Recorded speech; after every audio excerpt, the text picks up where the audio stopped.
더 이준이로 줘야 된다.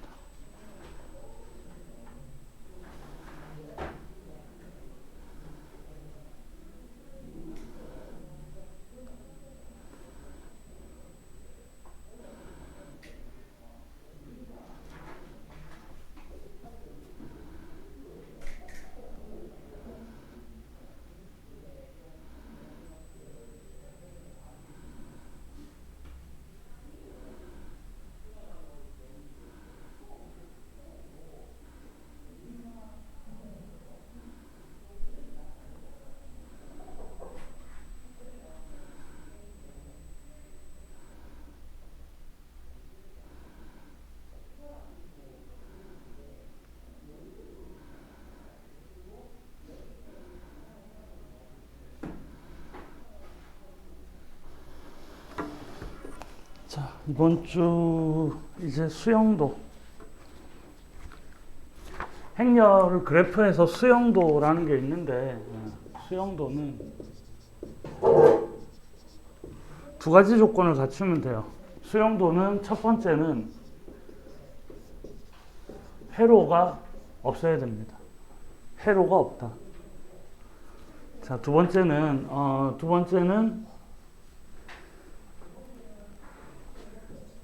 반드시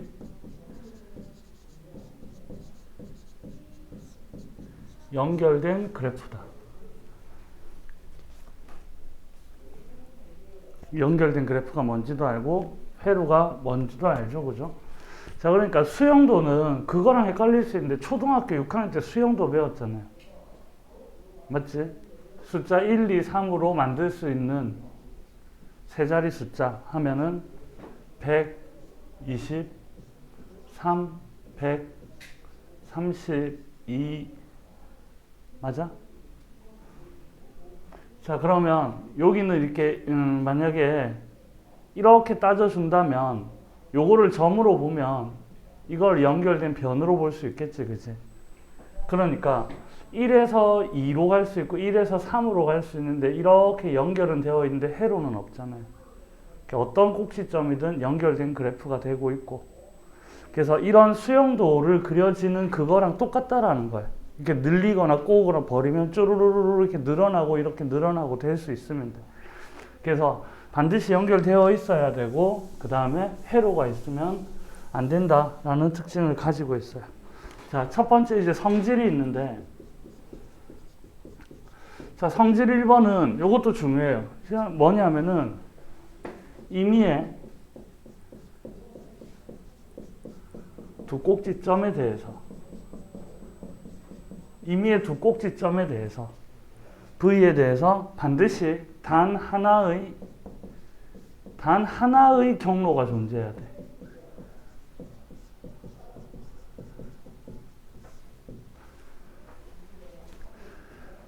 자, 그래서 여기서 우리가 생각할 수 있는 건 뭐냐면, 그래서 우리가 수영도에서 전체 경로의 개수를 물어볼 수가 있겠지. 전체 경로의 개수는 몇 개인가? 이게 수영도인데 전체 경로는 몇 개인가? 이렇게 물어볼 수 있단 말이야. 그런데 임의의 두 꼭지점 사이에서는 단 하나의 경로가 존재하거든. 그럼 내가 꼭지점 두 개를 딱 집으면 경로가 하나가 딱 나오는 거지. 그럼 전체 경로의 수가 몇 개냐? 라고 묻는다면, 이때 전체 꼭지점의 개수가 n개라면 nc2개의 경로가 존재하겠죠. 첫 번째. 맞아? 자, 두 번째는 반드시 차수가 1인 꼭지점이 존재합니다. 차수가 1인 꼭지점이 존재해야 돼요. 지난 시간에 보면 해밀턴 회로나 이런 걸 볼 때 보면 들어갔다가 나가니까 회로의 성질에서 모든 것들이 들어갔다 나왔다 이래야 됐단 말이야. 그지? 근데 수영도는 회로가 존재하면 안 되거든. 그러니까 회로가 존재하면 안 되니까 임의의 두 꼭지점에 대해서는 반드시 차수가 1인 점이 존재를 해야 돼요. 거기서 출발하고 거기서 끝이 나야 되니까. 하나의 경로. 그리고 이 차수가 1인 점이 두 개 이상 존재해야 된다. 수용도의 특징이 돼. 자, 우리가 그러면 매우 간단한 걸 이런 걸 한번 살펴봅시다. 이렇게 되어 있으면 꼭지점이 3개가 있는데 꼭지점이 3개고 회로가 존재하기 위해서는 여기서 회로가 존재하기 위해서는 어떻게 되니? 이렇게 적어도 회로가 존재한단 말은 V의 개수가 3개고 E의 개수가 3개가 되잖아요. 그죠? 이렇게 되면 무조건 회로가 존재할 수밖에 없어. 왜냐하면 모든 꼭지점에서 어떻게 되니? 들어오고 나오고 들어오고 나오고 들어오고 나오니까 전체 차수의 합의 절반이 뭐가 되니까? E가 되니까 꼭지점의 개수가 E가 개수가 같으면 무조건 뭐가 된다? 회로가 완성이 된다라는 거지. 그러면 이게 수용도가 되기 위해서는 아까도 얘기했듯이 반드시 이 3개의 변 중에 하나의 변은 없어져야 되겠지. 이런 식으로. 그러니까 차수가 1인 점이 2개 이상 존재를 해야 된다라는 게 되겠지. 그리고 회로가 뭐니? 수용도가 존재하기 위해서는 그러면 꼭지점의 개수의 변의 개수의 관계가 반드시 어떻게 된다? 하나 차이가 난다라는 게 되겠죠.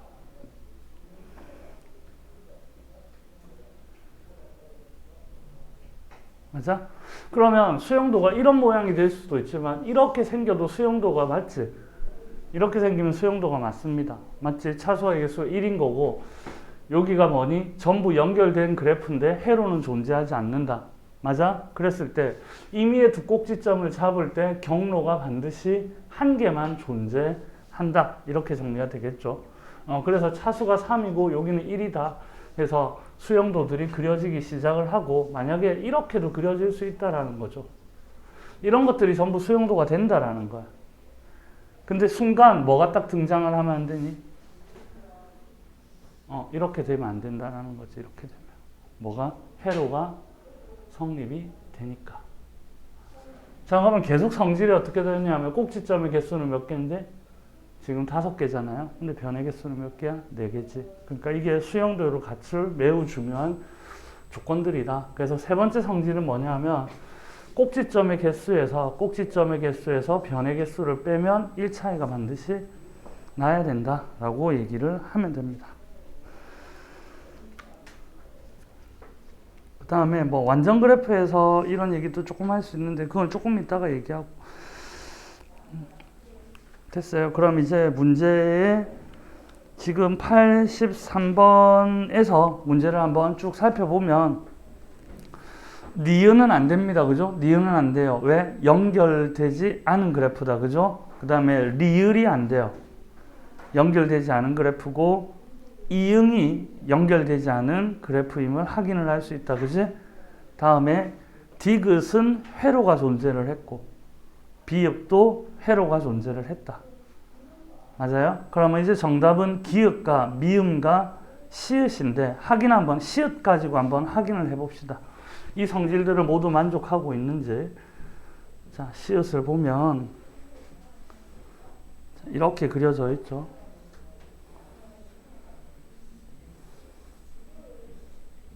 이렇게 그려져 있다. 맞죠? 꼭지점의 개수가 하나, 둘, 셋, 넷, 다섯, 여섯, 일곱, 8개임을 알 수가 있고, 그죠? 변의 개수는 하나, 둘, 셋, 넷, 다섯, 여섯, 7개. 그지? 따라서 v-2는 1이다를 확인을 할 수 있고요. 차수가 1인 점이 반드시 존재했는데 2개 이상 존재하고 있음을 확인을 할 수 있습니다. 맞지? 임의의 꼭지점을 너희들이 아무리 잡는다 그래도 이까지 가는 경로의 수는 단 하나가 존재하고 있다. 라는 거를 전부 확인을 할 수가 있겠네요. 그죠?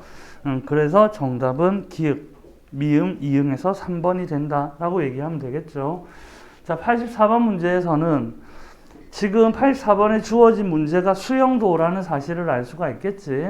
그러면 이 수용도에서 경로의 총 개수는 아까 성질에 의해서 전체 임의의 점 2개를 선택하면 경로가 1개가 존재하니까 이거의 답은 9C이다 라고 얘기를 하면 될 것 같습니다. 자, 85번 문제가 우리가 일반적으로 이렇게 단원 분류를 가져갈 때 라고 얘기를 하는데, 이 문제는 크게 의미는 없습니다만 다르게 어떻게든 수용도의 모양을 다르게 적어낼 수 있다. 그럼 이제 대단원, 중단원, 소단원 이렇게 쭉 내려오는 이 나무 모양의 그림도 수용도라는 사실이지, 그지? 그래서 이제 이런 것들을 코딩에서 많이 써요. 코딩에서 상당히 많이 쓰고 있거든. 그러니까 컴퓨터가 어떻게 얘네들을 언어들을 이해하는가에 대한 그런 거니까. 자, 그러면 홀수인 집합A와 짝수인 집합A로 나눠보라 이렇게 하니까, 자, 그래서 홀수인 집합A를 쭉 여기다 나열을 해보면 0이 있고 챕터 1.1이 있고, 차수가 홀수인 것들은 1.2, 2.1, 3.1, 3.2, 3.2. 이거 오타다. 제일 끝에 3.2.1.1이다. 3.2.1 밑에. 자, 그 다음에 차수가 짝수인 집합들을 모아보면, 아니네요. 이게 짝수고 이게 홀수인 것들이다. 그죠? 그러니까 1, 1.2.1, 2, 3, 3.1.1, 3.2.1, 3.2.2다. 이렇게 그려진단 말이에요. 응?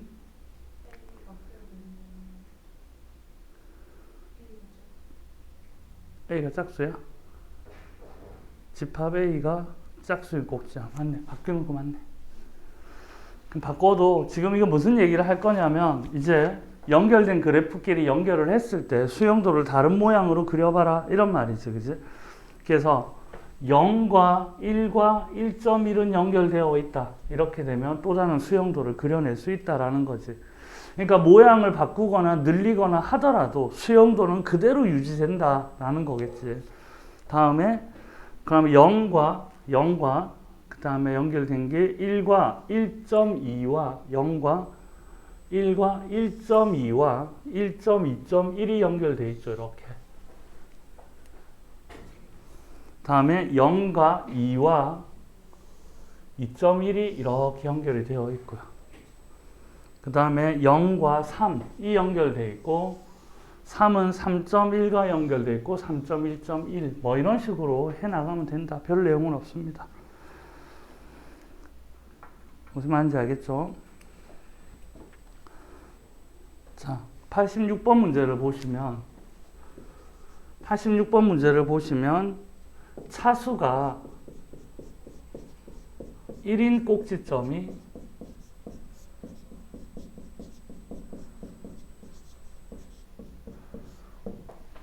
두 개밖에 없으면 나머지의 차수는 모두 2이다. 이게 해밀턴 헤로의 성질에서, 그죠?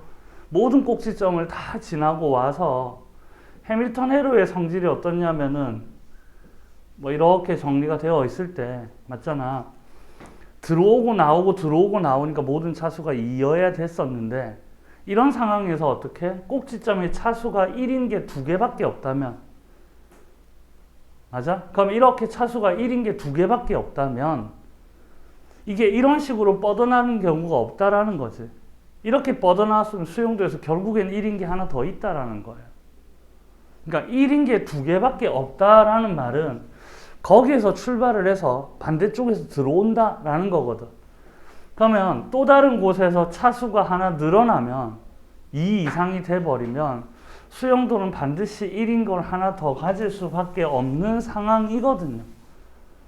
맞지? 그럼 나머지 차수는 모두 뭐가 돼야 된다? 들어오고 나오고 해줘야 1로 갈 수 있다라는 거지.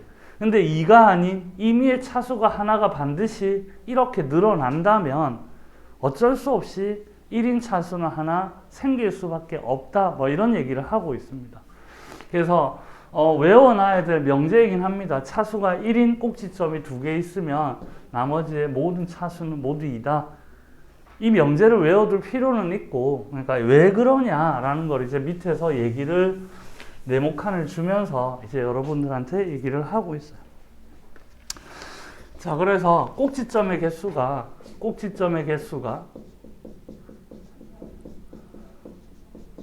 자, 꼭지점의 개수가 n개이고 이랬을 때 이 꼭지점의 이름을 A1, A2, A3 해서 AN이라고 이름을 붙여놓자. 자, 그랬을 때 꼭지점의 차수가 이때 차수를 각각 D1부터 Dn까지라고 하자. 각 꼭지점의 차수를 D1, D2 해서 Dn이라고 정의를 하고 자, 수영도 T의 변의 개수가 가이므로 자, 여기서 첫 번째 질문이 나왔죠. 수영도, 그러니까 애초에 주어진 이 수영도 T의 변의 개수가 가이므로 라고 얘기를 하고 있어요. 지금 맞죠? 근데 이게 수형도라고 얘기를 했단 말이야. 근데 꼭지점의 개수가 몇 개니?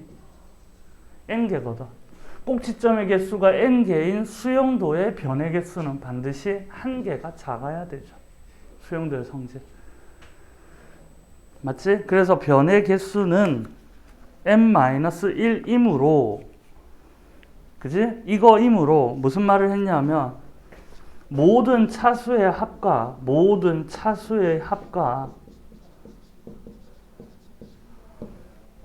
그 다음에 변의 개수 자, 변의 개수 사이에 다음과 같은 것이 성립을 한다라고 얘기를 하고 있어요. 무슨 말인지 알겠니? 그러면 전체 차수의 합을 살펴보자라는 거야. 그러면 전체 차수의 합은 뭐냐면 여기 보면 차수들이 각각 이렇게 적혀 있으니까 D1부터 D2 더하기 D3 해서 DN까지의 합이 했는데 보기의 정답을 보면 시그마를 써놨거든요. 그죠? 시그마를 써놨으니까 얘를 시그마로 표현을 해보면 시그마 i는 1서부터 n까지의 di가 전체 차수의 합이다 라고 얘기를 하고 있잖아요. 맞아? 이거와 이제 변의 개수 사이인데 아까 보면 이렇게 얘기했거든.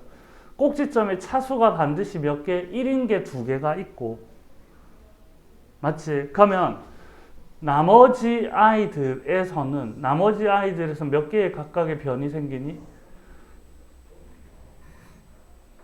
꼭지점의 개수는 n-2개에서는 전부 다 들어오고 나오고 이렇게 되겠지. 그러니까 이 차수들이 전부 다 2니까 차수가 2인 꼭지점이 몇 개가 있다? 2n-2개가 있고요. 맞지? 전체 차수의 합을 보면 지금 전체 차수의 합을 보면 2인 게 n-2개가 있고 1인 게 몇 개가 있니? 2개가 있다. 이렇게 볼 수 있겠죠. 밑에 적을까? 차수가 1인 점이 2개가 있고 차수가 2인 점이 n-2개가 존재한다. 뭐 이런 말을 얘기를 해준 거죠. 그랬더니 얘가 결국에는 뭐가 되니? 2n-2다. 그죠? 2n-2인데 그 2n-2가 있네. 이렇게. 그죠? 그래서 두 번째 나에서 요구한 거는 이 부분 같아요. 자, 모든 차수의 합이 그래서 우리가 뭔 얘기를 했냐면 전체 차수의 합은 2n-2다 라는 거를 확인을 하게 됩니다. 맞아? 자, 그러면 나는 정리가 이제 됐고요. 만약에 꼭지점 어떤 꼭지점에 대해서 얘기를 했단 말이죠. 자, 그러면 어떤 꼭지점에 대해서 임의의 꼭지점 그러니까 지금 상황이 이렇게 되어 있는데 맞지? 어떤 꼭지점 DJ 그러니까 이거의 J점이라고 뒀을 때 AJ라고 했을 때 이 점의 차수가 만약에 2보다 뭐 한다면 크거나 같아진다면을 가정을 합니다. 지금 기류법을 쓰려고 하는 거예요. 이제 그러니까 그 다음 라인이 뭐라고 잡아놨냐면 DJ가 만약에 3보다 크거나 같아진다면 이렇게 되겠죠. 그죠?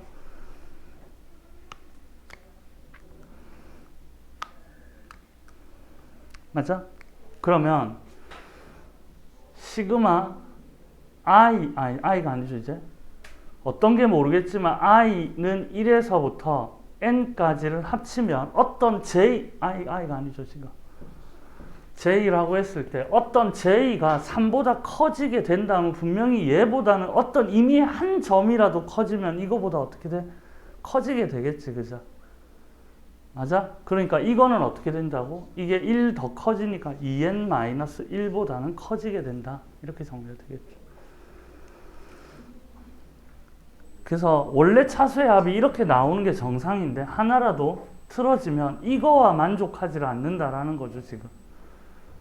그러니까 차수의 합을 봤을 때는 이렇게 됐는데 변의 개수에서 봤을 때 이건데 이거와 이거는 모순이 생겨서 그래서 이거는 모순이다. 그러니까 이게 존재하지 않는다라고 얘기를 하죠. 그러니까 이거는 모순이 되니까 di는 차수는 전부 다 어떻다? 저렇게 나머지 모든 차수는 2이다. 이렇게 정리를 하시면 됩니다.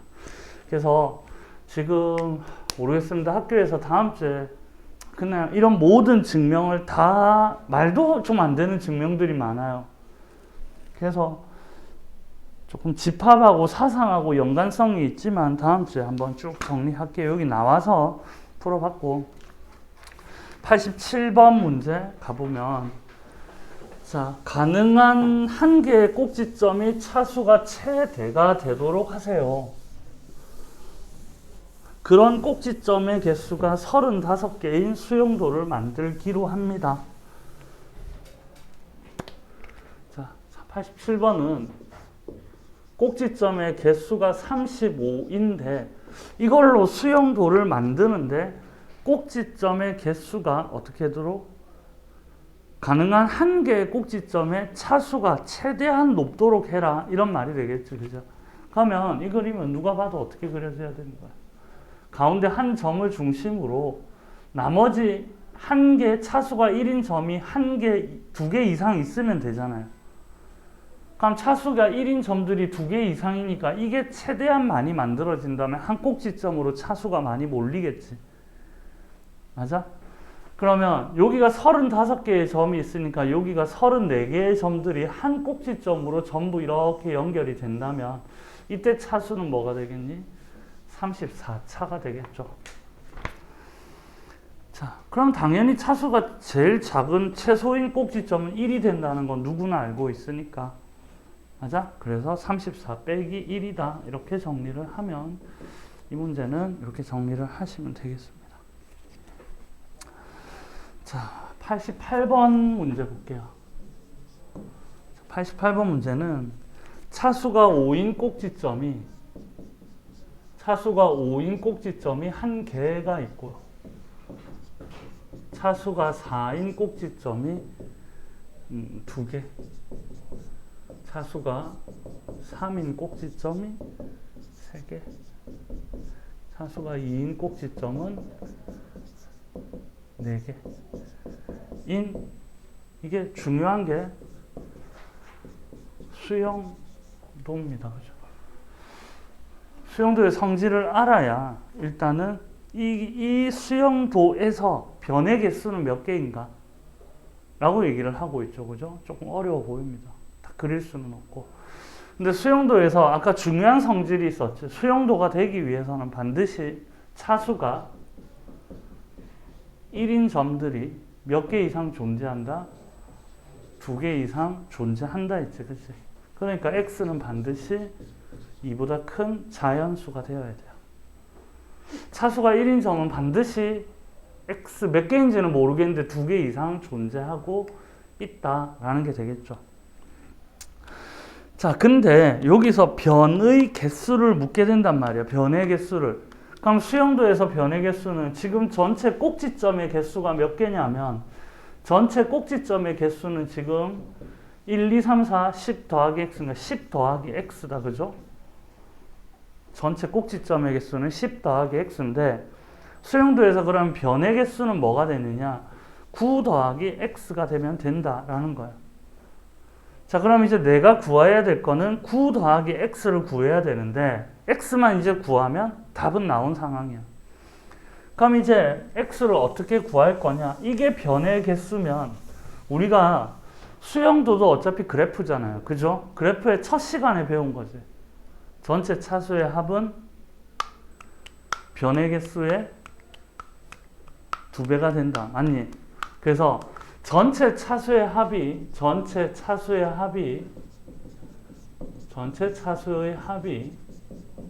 변의 개수의 2배가 된다. 이렇게 보면 되겠죠. 그럼 여기서 전체 차수의 합은 얼마냐? 5 더하기 8 더하기 9 더하기 8 더하기 x가 2니까 요거가 되겠죠. 그죠? 18 더하기 2x 이렇게 정리가 되겠네. 그러면서 넘어가고 x는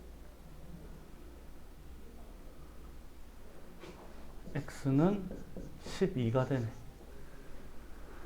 맞아? 그래서 최종적으로 우리가 구하고 싶었던 변의 개수는 얼마였니? 21이었다. 그러니까 차수의 성질들을 아니 수용들의 성질들을 적절하게 이용해야 되는 이런 내용들입니다. 교과서에서 충분히 보일 거고. 자, 다음에 이제 수용도에서 우리가 다음 문제를 이제 살펴볼 건 뭐냐면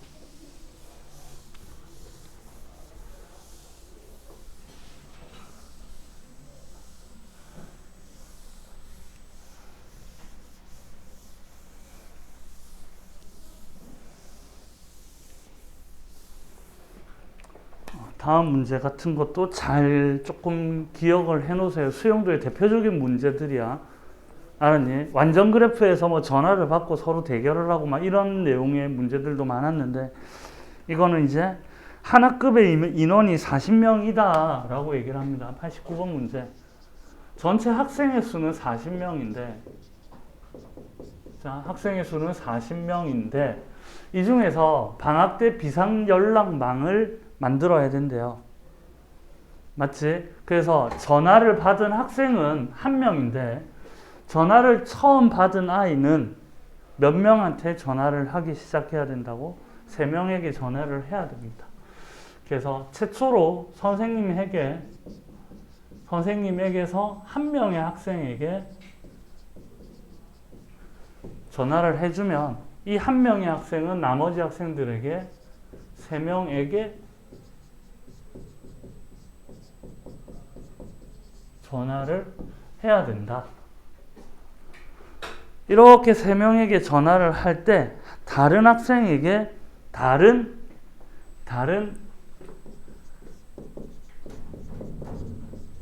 학생에게 전화를 해야 하는 학생 수는 어떻게 되냐? 제일 무식하게 보면 이렇게 보면 돼요. 제일 무식하게 보면 이게 대표적인 수용도다. 그죠? 대표적이니까 이게 네트워크를 이론하고 되는 거야. 이렇게. 그러니까 제일 얘가 전화를 받았어. 일단 1명이. 그럼 이 1명이 이렇게 3명에게 전화를 하겠지. 이렇게 전화를 합니다. 그죠? 그럼 또 이 1명은 다시 어떻게 해야 돼? 이렇게 3명에게 전화를 하겠죠. 또 이 1명이 이렇게 전화를 하겠지. 이렇게. 자, 그러면 우리가 결국엔 이렇게 카운팅을 하면 문제를 풀 수 있는 거는 크게 문제는 안 됩니다. 크게 문제는 안 돼요. 자, 그러면 여기서 다른 학생에게 전화를 하는 학생 수는 여기서는 몇 명이에요? 3명이고. 맞지? 그럼 또 이 아이들은 총 몇 명이니? 3명이 불어나니까. 그지? 그럼 얘는 얼마야? 9명이 될 거고. 그러면 이 아이들도 지금 밑으로 전화를 해야 된다. 그죠? 맞지? 왜냐하면 40명까지 가야 되니까. 그러면 이때 이제 여기는 이제 전화를 받은 애들은 몇 명이니? 27명이 되겠지. 맞아? 그럼 지금 전화를 한 학생이 3, 9, 27 하니까 여기서 벌써 어떻게 되니? 39명이 됐다, 그죠?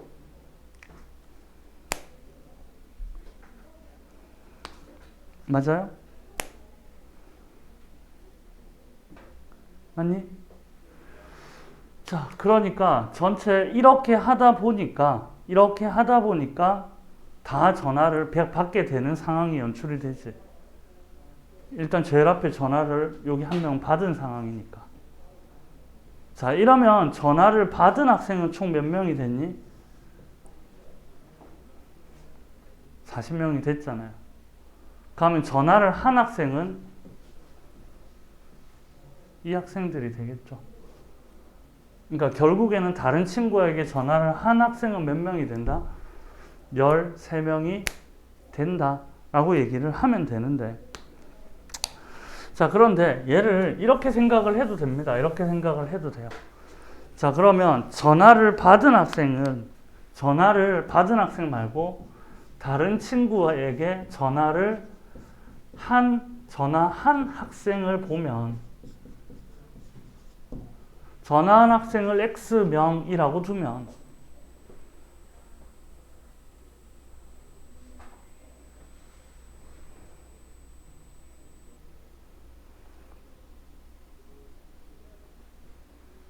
맞아?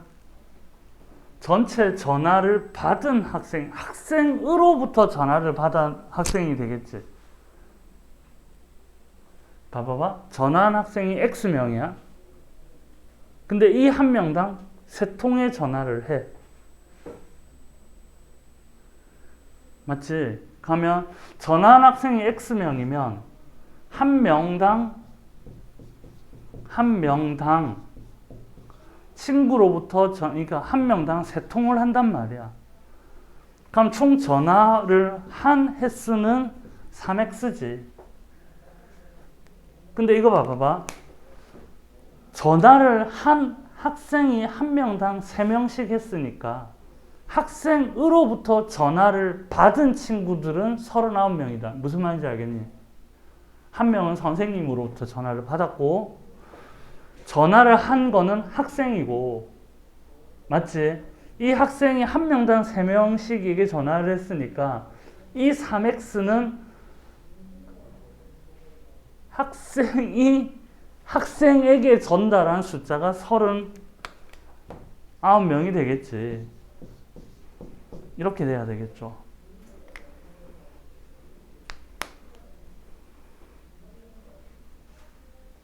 이 지금 이해 정확하게 됐어요?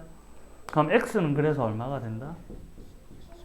근데 이렇게 생각하는 동안 이렇게 라인 잡아도 크게 문제는 없을 거다. 근데 이렇게도 생각을 할 수도 있어야 된다라는 게 되겠죠. 그래서 수영도의 대표적인 문형이었고, 자, 90번 문제를 살펴보시면 이거는 90번 문제는 보시면 다음 그래프 중에서 옳지 않은 것은 무엇이냐라고 했으니까 이거는, 자, 그래서 90번 문제를 보면 자주 보던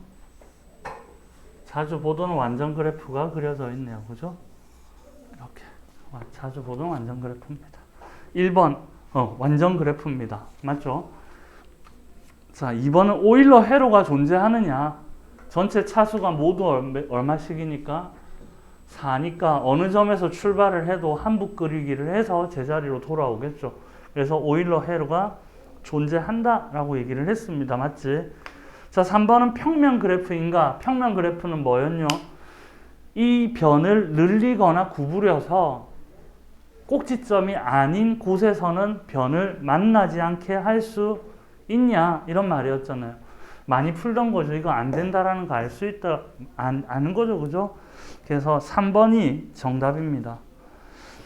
자, 해밀턴 회로가 존재할 수밖에 없죠. 뭐 때문에 완전 그래프에는 반드시 해밀턴 회로가 존재한다라고 했어요. 그죠? 자, 그 다음 5번은 수영도를 만들려고 하면 6개의 변을 삭제해야 됩니다. 자, 그러면 이게 수영도가 되기 위해서는 제일 간단한 건 뭐였니? 총 꼭지점의 개수가 몇 개니까 5개니까 변의 개수는 몇 개만 필요하다? 4개만 필요하게 된다. 맞아요? 그럼 지금 총 10개의 변이 있으니까 몇 개의 변을 삭제를 한다? 6개의 변을 삭제를 하면 우리가 수용도를 그려낼 수 있다라는 겁니다. 그래서 정답은 몇 번? 3번이다. 아마 교과서에서 비슷한 문제 엄청 많이 보일 거니까 요거 쭉 하고 이거 다 하고 교과서 쭉 풀면 쉽게 풀어질 겁니다. 알았지? 자, 91번 문제 가시면 음료수 캔 27개 중에서 이거 초등학교 때 혹시 이 문제 풀었던 기억나는 친구 있어요? 이거 초등학교 때 창의 사고력 문제 뭐 이런 거 할 때 이 무슨 창의 사고력이고 이게 맞죠? 생각. 자, 29개 중에서 한 개의 캔에 내용물이 많이 들어 있습니다. 자, 무게가 더 나가는 캔을 찾기 위해서 양팔 저울을 사용을 하는데 몇 번 하면 되겠습니까? 이렇게 해놨죠, 그죠? 자, 여기 보면 27개의 캔이 있는데 이 중 한 캔만 무게가 다르죠. 자, 한 캔만 무게가 다르다. 이렇게 했을 때 양팔 저울만 쓸 수 있을 때 우리는 양팔 저울을 총 몇 번 쓰면 되느냐? 수영도 크게 문제 없어 보이는데 이렇게 보시면 돼요. 이거 초등학교 때 했을 건데 27캔을 3개의 무더기로 나누어서 이렇게 수용도를 생각을 하면 자, 여기 보세요. 그러니까 이거 2개를 만약에 저울에 올렸어. 이거 2개를 저울에 올렸단 말이야. 그럼 이거 2개 무게가 똑같아. 그럼 여기가 작은 캔이 있다라는 거지. 무게가 다른 게 있다라는 거잖아. 근데 요거 2개에서 무게가 달라. 그럼 걔가 제일 무게가 작은 애가 되겠지. 자, 그렇게 해서 양팔 저울을 한 번 써서 두 후보는 탈락시킬 수 있다라는 거야. 같은 방법으로 이제는 어떻게 하면 되니? 333을 하면 두 번째 저울에 올렸을 때 또 한 그룹은 탈락시킬 수 있다라는 거야. 자, 그래서 세 번째 이렇게 저울을 올리면 우리가 확인이 가능하다. 그래서 저울은 3번만 쓰면 된다. 초등학교 때 해봤던 것 같죠?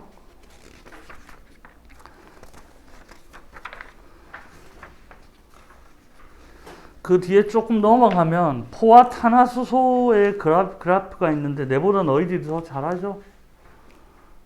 한 몇 페이지 넘기면 포화 탄화수소 얘기 나오거든요. 안 나오나? 안 나오죠? 포화 탄화수소 너희들이 더 잘하죠? 내가 안 해도 될 겁니다. 이거 맞죠? 그러고 선생님도 해봤는데 별로 어려운 거 없어. 그래서 충분히 할 수가 있을 것이다. 자, 계속 달아서 생성 수용도, 그 다음에 생성 수용도의 성질.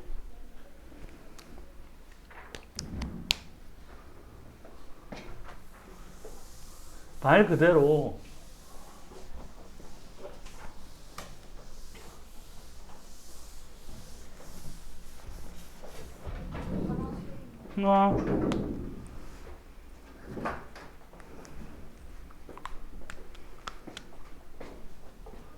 자, 생성 수용도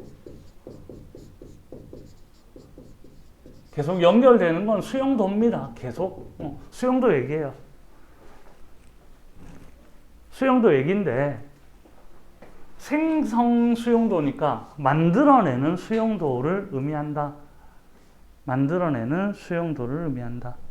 자, 그래서 정의는 이렇게 돼요. 첫 번째, 연결된 그래프에서 반드시 뭐여야 된다고? 연결된 그래프에서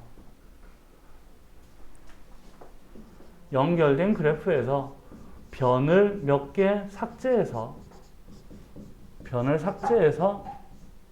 만들 수 있는 수형도에 관한 얘기예요. 변을 몇 개 삭제를 해서. 맞아? 그런데 연결된 그래프는 반드시 수용도를 만들 수 있다. 연결된 그래프에서는 변을 삭제해서 반드시 수용도를 만들 수 있다. 알았죠? 그러니까 뭐냐면 수용도의 정의가 이렇게 생각을 하야 되죠. 아까 수용도의 정의는 연결된 그래프고 회로가 없어야 된다. 이런 말을 했잖아요. 그죠? 그러니까 변을 삭제할 때 회로가 되는 것들을 차례차례 없애나가면 될 거다. 라고 얘기를 하면 되겠죠. 자, 그래서 이게 조건이, 그러니까 이렇게 만드는데 조금 더 정의의 조건이 이렇게 붙어 있어요. 조건은 그래프 G에서 그래프 G가 있는데, 그래프 G가 V와 E. 이게 지금 뭐냐면, 점과 변으로 이루어진 그래프가 있는데, 이거의 부분 그래프, 정의는 이렇게 내려져 있어요. 이거의 부분 그래프 G-에 대해서 간 V-E- 이렇게 되겠지, 그지? 그러니까 아까 말처럼 부분 그래프니까 G의 일부만 가지고 그래프를 만들어 가는데, 첫 번째 조건은 V와 V-는 같아야 된다. 이 말이 무슨 말이니? 점을 삭제하면 안 된다. 라는 말이에요.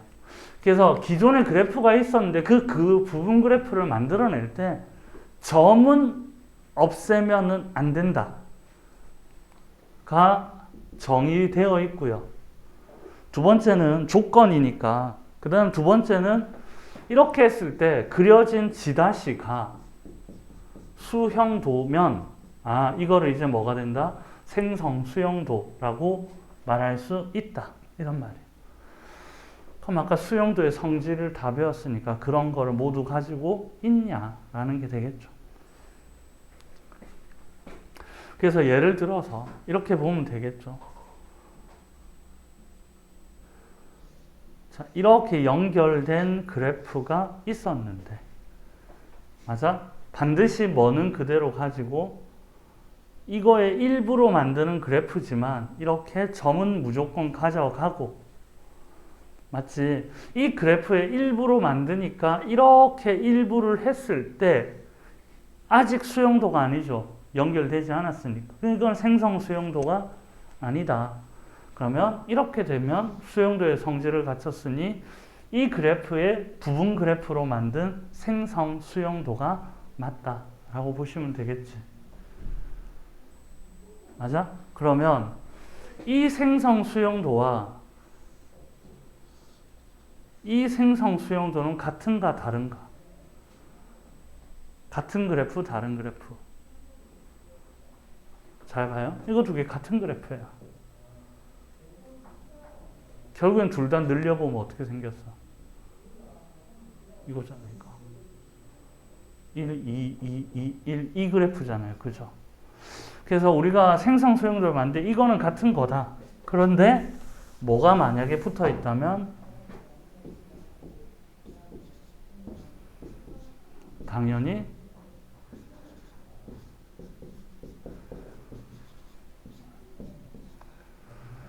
이건 어떻다? 누가 봐도 다른 그래프죠. 그래서 일반적으로 근데 이거 가지고 시비는 잘 안 털 겁니다. 이 점의 이름이 대부분 붙어 있는 게 맞아요. 점의 이름이 붙어 있는데 이거 시비를 걸 수도 있으니까. 자, 그러면 그러니까 이런 거 조금 생각을 하면서 만들어낸 생성 수용도다 하는 거고요. 자, 그래서 1번의 성질을 보면 아까 그대로 말이 있습니다. 그지? 주어진 그래프의 생성 수용도는 그 그래프의 변의 일부와 모든 꼭지점을 포함해야 된다. 그지? 꼭지점은 반드시 같아야 된다. 모든 연결된 그래프는 생성 수용도를 갖는다. 당연한 얘기가 되겠죠. 그죠? 다음에 3번이 꼭지점의 개수가 P개인 연결된 그래프는 최소한 P-1개. 그러니까 그게 바로 뭐니? 수용도가 되겠지. 그지?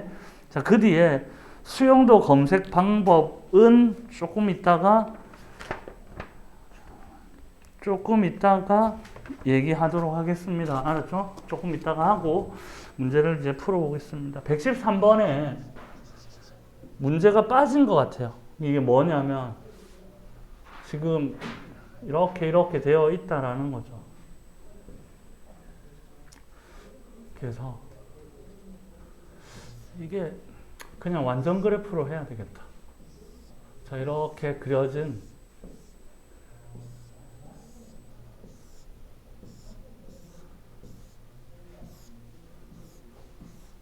이게 원래 주어진 그래프라고 할게요.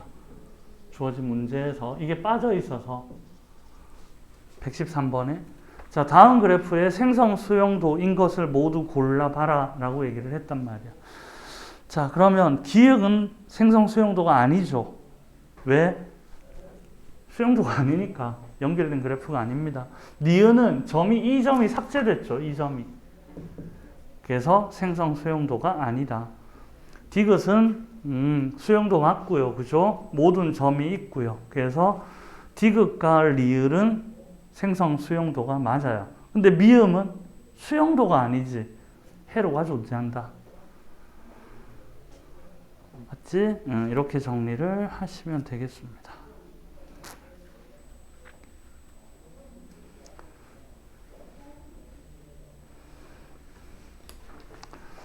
자, 다음 그래프의 생성 수용도를 만들려고 하면 몇 개의 변을 삭제를 해야 하는가라고 얘기를 하고 있죠. 그죠?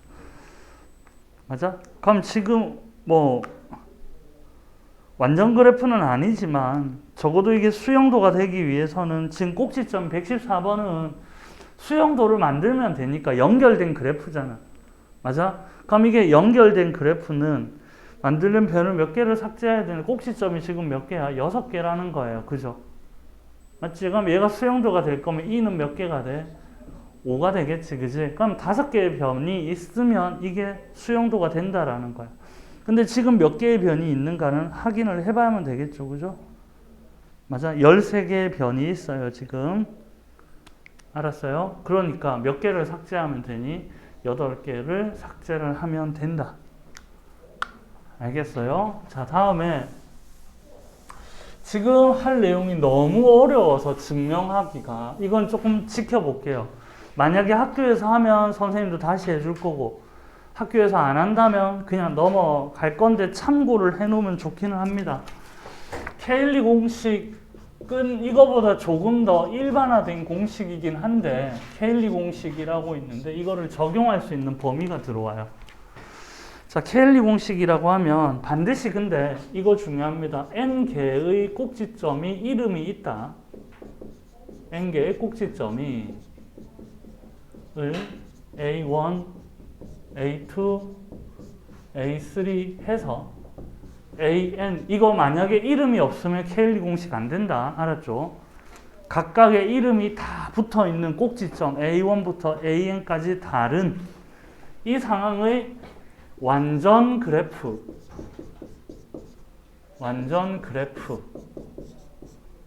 때다. 자, 지금 상황이 어떤 상황인 줄 알겠죠? 이름이 다 붙어 있는 꼭지점이 n개인 완전 그래프 이때 만들 수 있는 생성 수용도의 개수는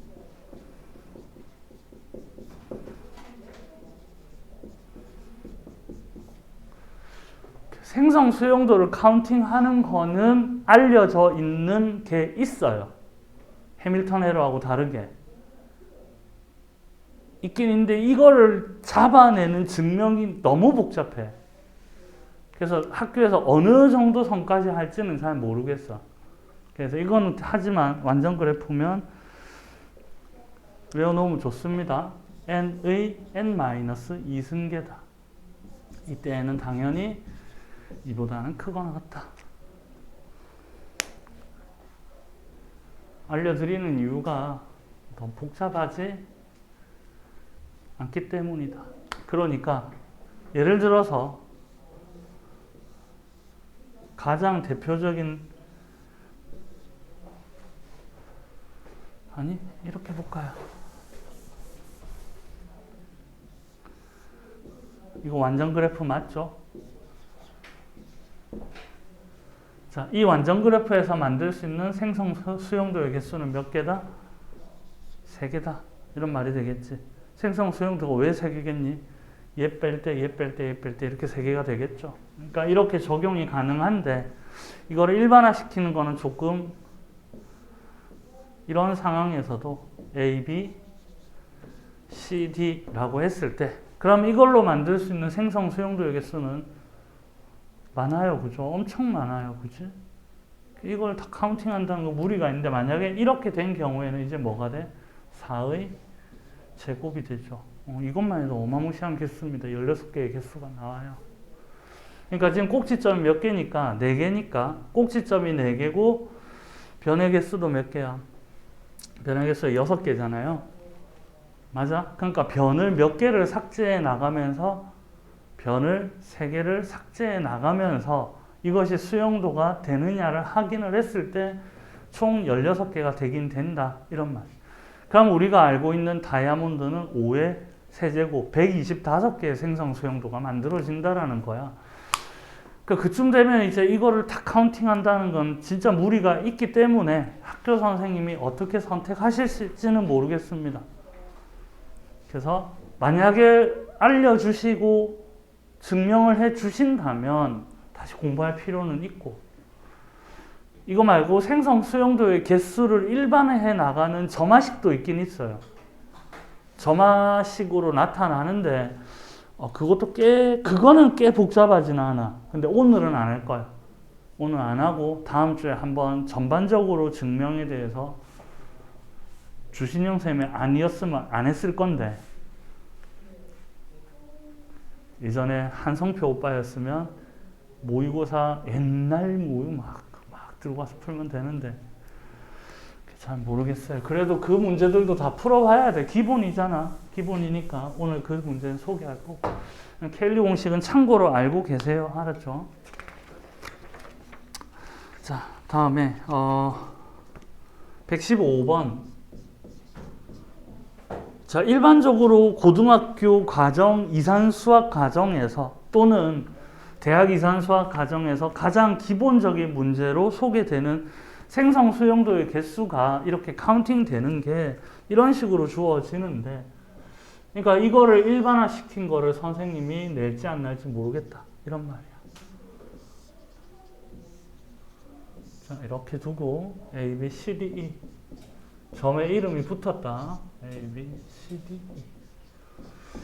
자, 이렇게 할 때 서로 다른 생성 수용도의 개수를, 아무튼 생성 수용도의 개수를 물었다라는 게 되겠죠. 생성 수용도의 개수를 묻게 됩니다.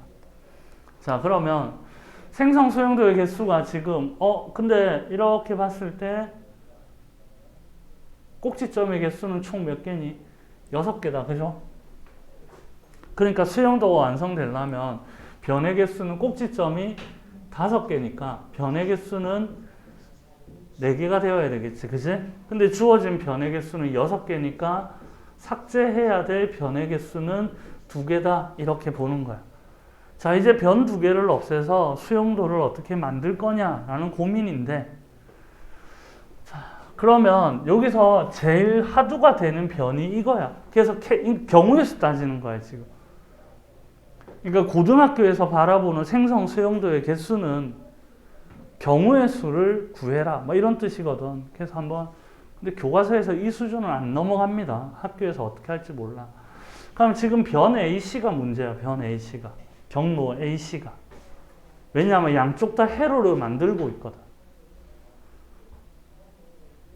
맞아? 그럼 만약에 A씨를 제거를 하고, 그럼 두 번째는 AC를 제거를 하지 않고, 만약에 이래 버리면 케이스는 크게 2가지가 나눠지지. 맞아? 그럼 만약에 AC가 제거됐어. AC가 제거됐으면 이제 나머지 하나의 변만 삭제하면 된다. 그지? 근데 매우 간단한 게 전체 차수가 2인 회로란 말이야. 맞아? 그럼 나머지 한 변은 이 5개 중에 아무거나 선택을 해도 되겠네. 그래서 AC를 제거하면 5가지다. 이렇게 정리를 하시면 됩니다. 그런데 AC를 제거할 수가 없어요. AC를 제거할 수가 없어. 그러면 이쪽 편에서도 회로가 생겼고 여기에서도 회로가 생겼단 말이야. 그치? 그러면 AC는 없앨 수 없으니까 이 2변 중에 임의의 한 변은 없애야 되겠죠. 얘를 없애거나 아니면 얘를 없애겠지. 그러면 이 둘 중에 한 변을 없애둔 건 2가지고, 그러면 이쪽에서는 회로가 깨졌단 말이야. 그럼 나머지 한 변을 없애면 되는데 이 세 변 중에 한 변을 없애는데 이 변을 없애도 수용도가 맞다, 그지? 연결되니까. 그러니까 이 셋 중에 임의의 한 변을 없애면 된다라는 말이 되겠지. 그러니까 제거해야 될 변의 수가 몇 개인지 확인을 하고 회로를 깨트리는 게 중요하다라는 게 될 거예요. 그래서 총 여기는 몇 가지야? 6가지가 돼서 수용도의 개수는 11가지가 된다. 근데 이 문제가 더 복잡해져 버리면 이게 고랍하지. 만약에 A, B, C, D, E를 없애버리고 나면 이렇게 되고 나면 이제 문제가 고랍해집니다. 약간 고랍해져요. 하지만 A, B, C, D가 없다고 생각을 해도 A, B, C, D가 있다고 생각을 한 상태에서 총 11개의 뭐가 있는데 수용도가 그려져 있는 상황에 같은 상황, 같은 그래프가 몇 개인지 또 파악을 해야 돼. 같은 상태의 그래프. 그러니까 점이 없으면 어려운 문제 확실히 맞아요. 점이 없으면. 점이 있으면 이렇게 풀면 됩니다. 자, 116번이 어떻게 제일 많이 나오는 패턴 맞습니다. 116번이 완전 이분 그래프 맞지? 완전 이분 그래프도 조금 중요한 거라 이산수학교 쪽에서는 완전 이분 그래프에 대해서 한번 볼게요. 자, 116번을 보시면 점들의 이름이 있습니다. XY 그룹과 A, B, C, D 그룹이 있는데 완전 이분 그래프 맞죠? A, B, C, D. 근데 각각 다른 영역에 있는 점들과는 연결이 되어 있고 K2 사인 완전 이분 그래프가 그려져 있는 상황이야. 그럼 이때 만들 수 있는 생성 수용도의 개수는 어떻게 되느냐 라는 게 되겠죠. 얘도 경우의 수입니다. 그러니까 어떻게 되냐면 A, B, C, D, X, Y니까 처음 생각할 수 있는 건 이쪽에 X, Y 점이 개수가 적죠. 완전 이분에서 점이 작은 쪽이 경우의 수를 따질 때 조금 유리하단 말이야. 알았니? 그래서 이렇게 선택을 하면 되겠죠. XY 중에서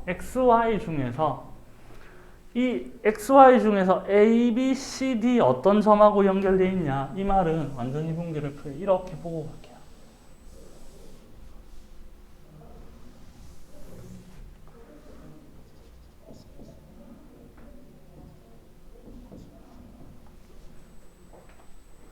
자, 그러면 A, B, C, D 중에서 누가 X로 이렇게 연결을 시킬 거냐 이런 고민을 첫 번째 할 수 있겠죠.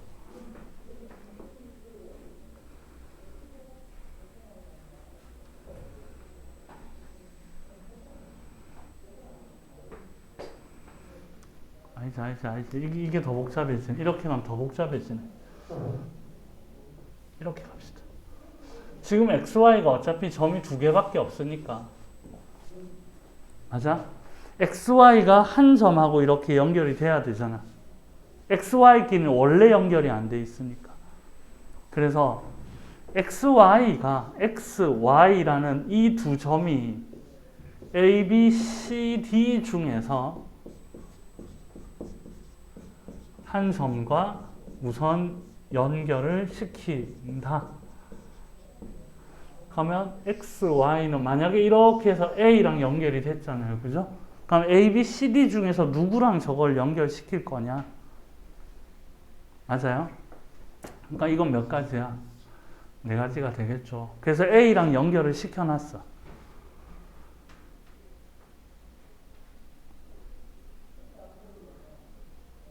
맞아?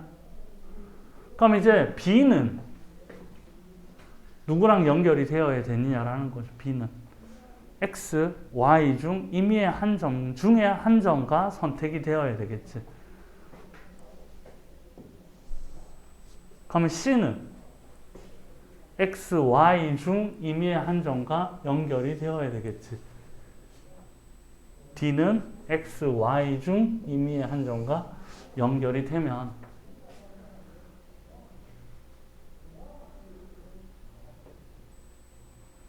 맞죠? 수용도가 완성이 됐죠. 생성 수용도가 완성이 됐어요. 그죠? 그러니까 두 번째 해야 될 거는 B, 점 C, 점 D가 각각 X, Y 중 한 개의 점과 연결이 되어야 되겠죠. 그러니까 이게 뭐야? 2 곱하기 2 곱하기 2 이렇게 되겠나? 됐어요? 그럼 이거랑 이거 계속 연결돼야 돼. 계속해서 해야 되는 고배 법칙이니까 32개의 생성 수용도가 생겨난다. 그래서 완전 이분 그래프에서도 조금 이런 패턴의 연결고리가 있고 완전 이분 그래프에서 점화식이 존재합니다. 근데 이것도 지난 시간에 말했듯이 그러니까 한 점 추가할 때마다 얘네들의 관계가 어떻다 해서 점화식이 존재를 하는데 그것도 학교의 대응을 보고 하도록 하겠습니다. 자, 다음에 이제 수용도의 검색 방법, 깊이 우선 검색과 너비 우선 검색이 있는데 이게 이제 컴퓨터가 정보를 캐치하는 방법을 그러니까 컴퓨터적 사고를 할 수 있어야 된다. 참 인간은 이렇게 정보 탐색을 안 한다 알았죠. 근데 알고리즘들, 딥러닝들이 이렇게 정보 탐색을 한다라는 걸 소개하는 거예요. 지금 117번이 조금 문제가 안 좋은 것 같아서 또 다른 117번 옆에다가 이 그림을 그려서 한번 봅시다. 117번도 문제 풀면 풀 수 있어요. 알았지? 117번 좀 이따 풀어보고. 자, 이렇게 A, B, C, D, E, F라는 6개의 점이 있고 이게 왜 수용도에서 배우는지 볼게요. 자, 그러면 이렇게 네트워킹으로 연결된 그래프들이 존재한다. B랑 C랑 B랑 T랑 C랑 있고 D랑 F랑 자, 이렇게 연결된 그래프죠.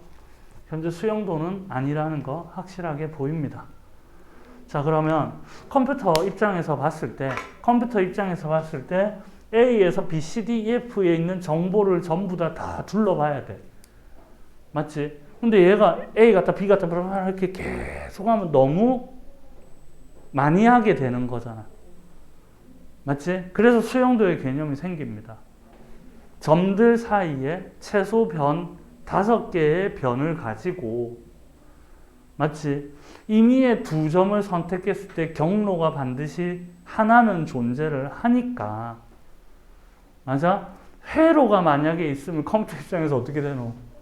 정보 탐색을 무한 루프로 하고 있겠지. 그러니까 회로가 만들어지면 안 되는 생성 수용도를 만들어줘야 되는 거야. 그러면 얘한테 우리가 생성 수용도를 만들어주면 야 이거 여기서 이렇게 하면 되는데 그러면 컴퓨터한테 맨날 네 생성 수용도 만들어 이러면 얘 열받잖아 또 사람이. 그럼 컴퓨터한테 매우 단순한 명령어를 씁니다. 깊이 우선 탐색.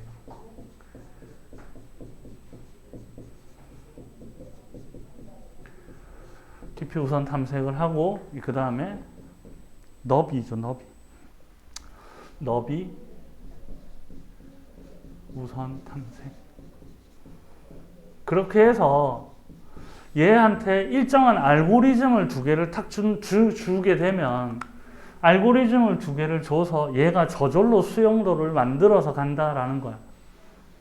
근데 이런 그래프의 모양에 따라서 이 둘 중에 누가 더 유리한지는 인간이 결정을 해줘요.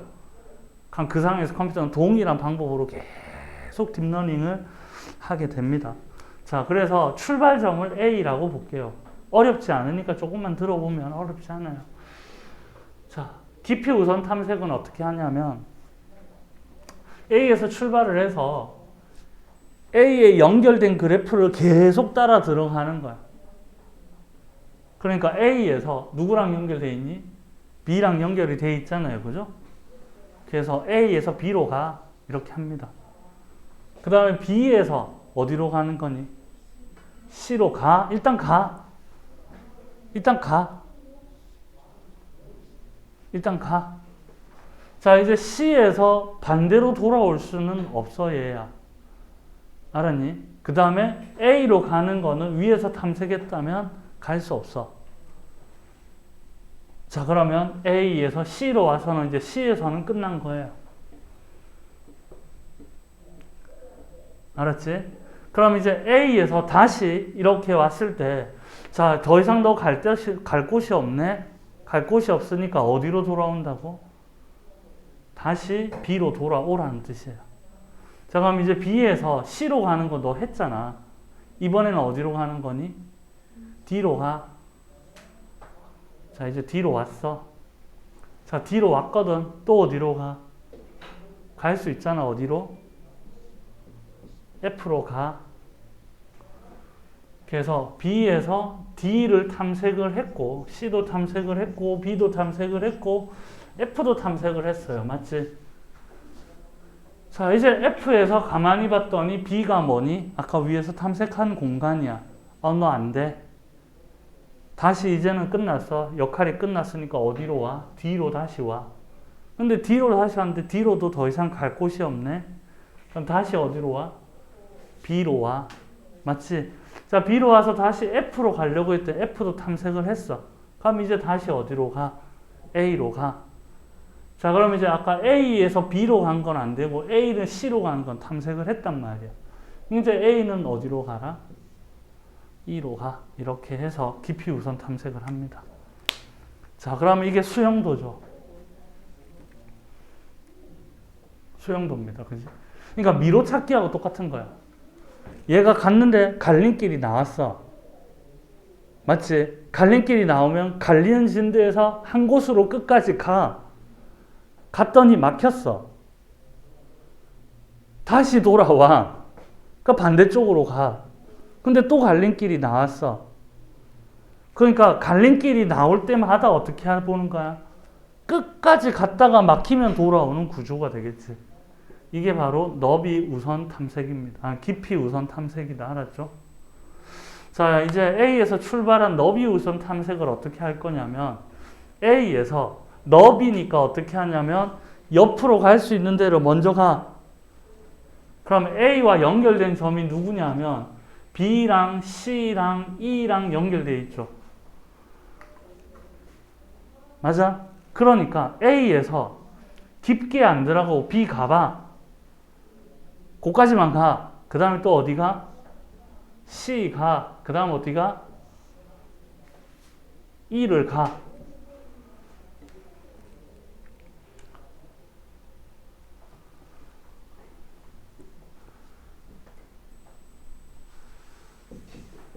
무슨 말인지 알겠어요? 이렇게 가보란 말이야. 갈 수 있는 길을 먼저. 자, 그럼 이제 A 가봤어, B 가봤어, E 가봤어. 저 이제 가볼 때 다 가봤어요. 하니까 다시 어디로 오겠니? 자, 그럼 이제 B에서 연결된 게 누구니? 했더니 옆으로 봤더니 누구와 누구가 있니? D와 F가 있어요. 맞지? 그럼 D에서 갈 수 있는 거 다 갔지. 근데 이미 어떻게 됐니? 수용도가 완성돼 버렸죠. 그러니까 분명히 지금 연결 상태가 다른 수용도이긴 하지만 뭐니? 모든 꼭지점을 다 연결을 시켰고 다 탐색을 해서 돌아왔다라는 거예요. 그러니까 컴퓨터가 뒤따 똑똑해 보이지만 매우 단순한 이런 알고리즘으로 정보를 검색하고 탐색하고 파고 들어가는 알고리즘을 만들어 줬다. 옛날에 뭐 컴퓨터 초창기에 그지 코딩하던 아이들이. 그래서 그런 거에 기본적인 것을 한다. 이게 깊이 우선과 너비 우선이다. 그러면 117번 문제를 적용을 시켜보면 117번 문제를 적용을 시켜보면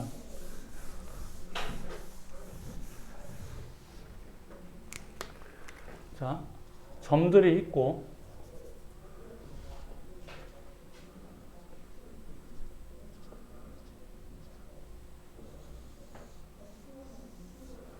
이렇게 연결이 되어 있죠. A, B, C, D, EFGH. 자, 그럼 이거 깊이 우선을 A를 시작해서 깊이 우선.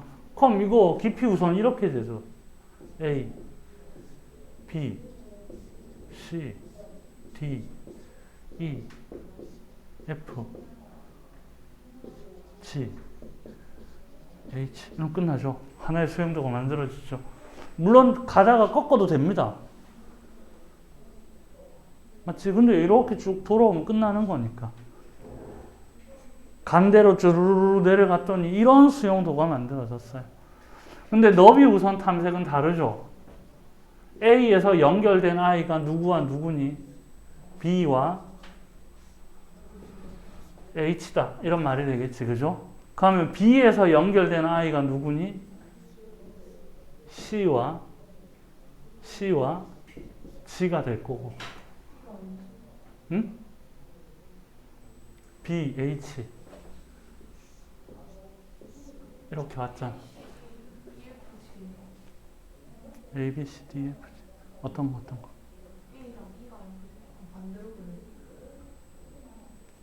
어디? 아, 그거 이제 너거는 그렇게 풀어. 그러니까 그거 알겠죠, 이제? B에서는 이제 C와 G를 갈 수가 있고, C에서는 D와 F를 갈 수 있는 상황이고, 그지? D에서는 어디로 가니? E로 가면 되겠죠. 가면 A, B, C, D, E, F, G, H 이렇게 탐색을 할 거다라는 게 되겠네요. 그래서 수용도를 만들어내는 생성 수용도의 과정에서 이런 방법이 있다라는 거가 되겠습니다.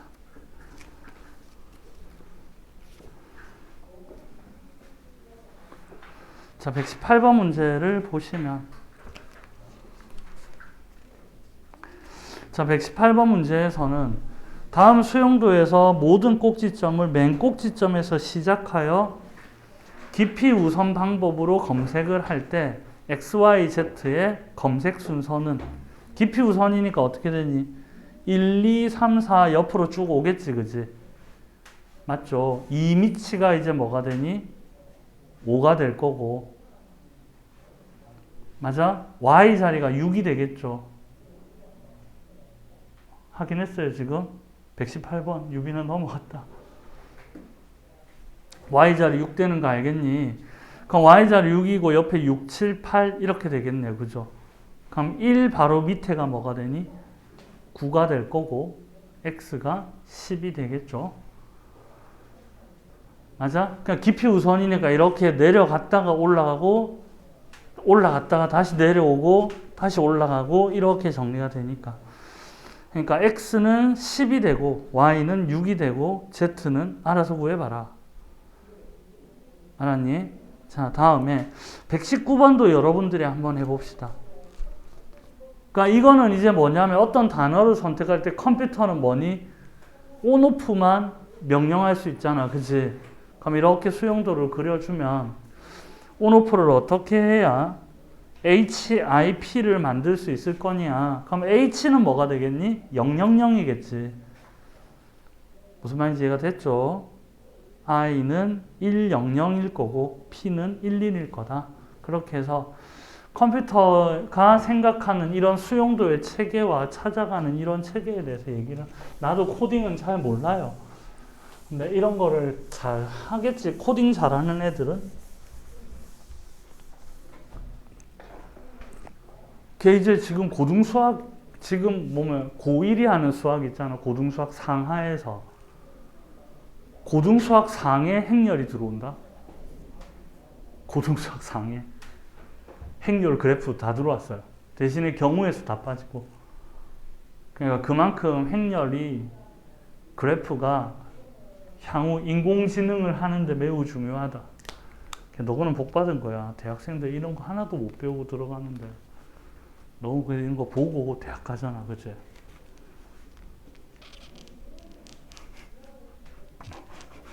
니 혼자 뭐 전쟁을 하고 있다. 사투를 벌인다 지금. 이제 끝나갑니다. 다 했어. 이제 싹 다 했어. 한 문제 하나만 이제 최적화 이론, 채소 걸침나무 최적화 이론 이런 거 할 것 같아요. 이거는. 그래서 예를 들어서 근데 이름이 대단해 보여서 와 이거 어렵다 보지만 어렵지 않으니까 한번 같이 한번 해보고 이건 내용 없으니까 책에 자, 이렇게 꼭지점이 5개인 완전 그래프를 그려놓고 이게 뭐냐면 각 점을 연결할 때마다 변이 있는데 이 변에 대해서 길이 또는 비용 또는 저항 막 이런 것들을 넣을 수 있겠지. 맞아요? 이게 비용이 이렇게 들 때 최적화 이론 이런 걸 이제 만들어가는 방법이다라는 게 되겠죠. 그러니까 예를 들면 A, B는 연결이 2고 얘가 연결이 2고 그 다음에 여기는 5이고 여기가 2이고 여기가 3이다. 자, 그 다음에 여기가 3, 여기가 3, 이 변이 1이고 이 변이 1이고 이 변이 4다. 자, 이렇게 정리가 되어 있고 자, 완전 그래프니까 생성 수용도의 개수는 125개다. 맞지? 완전 그래프니까 수용도는 만들어지고요. 이 완전 그래프의 변의 개수는 지금 몇 개야? 10개란 말이야. 꼭지점이 5개니까 수용도가 될 거면 변의 개수를 6개를 삭제시켜낼 수 있다. 이런 말이 되겠죠. 맞아? 그러니까 이게 여기서 이제 수용도를 그린다라는 말은 꼭지점 5개를 전부 다 아무튼 연결할 수 있게 만드는데 이때 뭐냐? 변의 개수를 4개를 선택하되 비용이 가장 적게 드는 것, 뭐 저항이 가장 작은 것, 무슨 말인지 알겠지? 뭐 이런 내용들을 가지고 이제 최적화 이론들이 되겠죠. 네트워크하고 물류를 하는데 도시를 이렇게 연결시켜야 되는데 어디다가 해주는 게 가장 맞냐? 뭐 이런 내용들이 됩니다. 그래서 최근에 경제학이나 경영학에서 자꾸 이가의 미적분을 해라 하는 이유들이 수학적 얘기들 때문이 되겠죠. 자, 그러면 이렇게 수용도를 만드는데 첫 번째가 그리디 알고리즘 해서 첫 번째가 탐욕 알고리즘, 그리디 알고리즘 이라고도 합니다. 근데 이거 별로 필요가 없는데 왜 그냥 소개를 한다 정도는 아세요? 왜냐면 갑자기 학교 선생님이 자 이건 그리디 알고리즘 이랬어. 오씨 저거 뭔데? 이럴 거 아니야. 근데 내가 미리 얘기해주고 아무 조민서도 할 수 있다 이거. 그러니까 초등학교 5학년 데리고 와놓고 해봐봐 하면 할 수 있는 거라서 소개를 합니다. 자, 두 번째가 크루스컬 해서 그냥 크루스컬 알고리즘. 세 번째가 프림 알고리즘. 이렇게 돼 있어요. 자, 탐욕 알고리즘은 뭐냐면 우리가 별을 6개 삭제할 수 있잖아. 그래서 얘는 무조건 큰 거부터 삭제해.